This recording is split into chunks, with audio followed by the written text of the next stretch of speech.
usually it doesn't matter so much whether you go over because you're always surrounded by friends, but Mike absolutely has to be on time with this speech, otherwise he gets disqualified from the competition. This is a 5 to 7 minute speech entitled Unconditional Forgiveness. Help me welcome Mike Carr.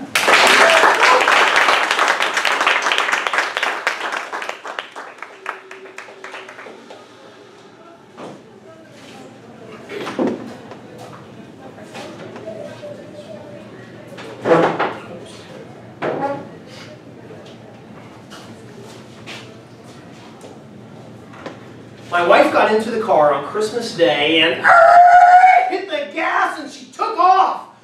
Contest chair, fellow Toastmasters, she was mad at me. And I was about to learn that there is no unconditional love without unconditional forgiveness. The path to that lesson began one day before Christmas Eve. It was 1995, and I had been really busy. Here we were the day before Christmas Eve, and I still did not have a present for my wife for Christmas. I went running through the office calling, "Hey, does anyone have a catalog?" And someone did. I opened it to find one of those Y necklaces from the 90s. This is just as they were going out of style. But it looked great to me because it said overnight delivery. Done. I bought it and I swung by the office the next day to pick up my gift from FedEx, and I headed home for Christmas Eve.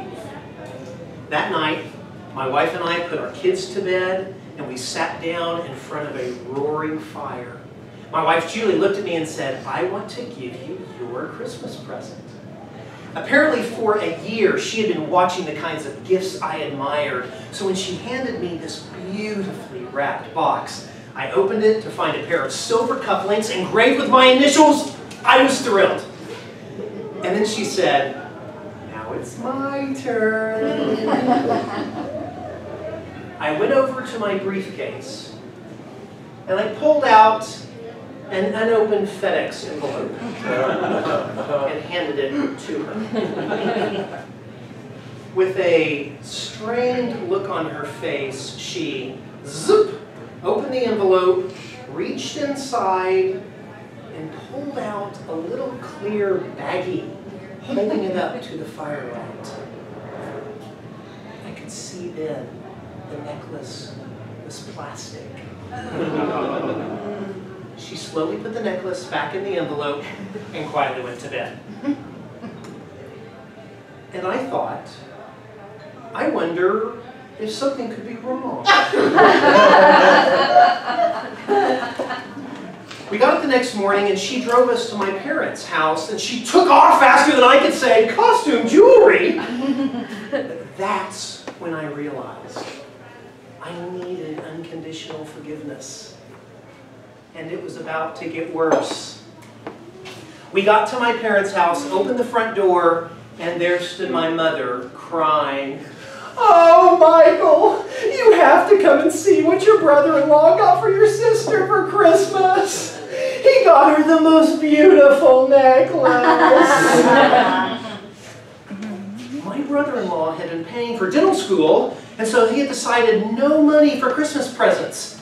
Instead, for months, he had been saving up all of the extra shavings of gold left over after filling gold teeth. And then he carved out a mold of a little schnauzer puppy, my sister's favorite dog.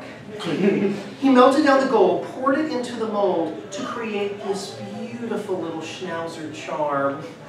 And then, my mother cried, "This is my favorite part."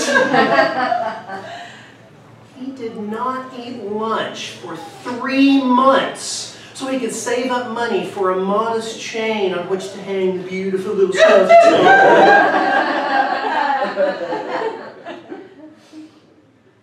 And then my mother asked, "Julie, what did Michael get for you?"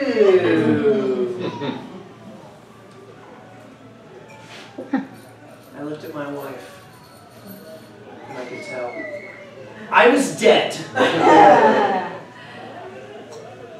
deserved it, and not just because of this necklace. You see, this had been the culminating point of 2 years where I had been thoughtless, I had been insensitive, I had been way too focused on things that did not walk or breathe or hold my hand.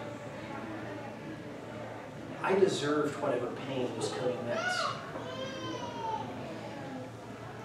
So Julie, what did Michael get for you? That question still hung heavy in the air, and Julie's face was red. Instead, she pulled back her collar and she said, Michael also got me this beautiful necklace. She saved me from my family.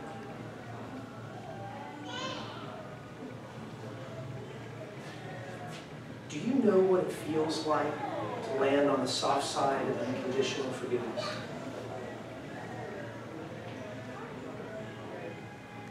I learned something that day that I would like to pass on to you now. How many of you are like me and are perfect? That's it. None of us are. We all require forgiveness, and so should all extend forgiveness, especially to those we love. My friends, there is no unconditional love without unconditional forgiveness. Julie and I walked away from my parents that morning and we got back in our car. I looked at her and I said, thank you. I'm really sorry. She reached up and she touched my face. She said, it's okay. I love you. But do not ever let that happen again.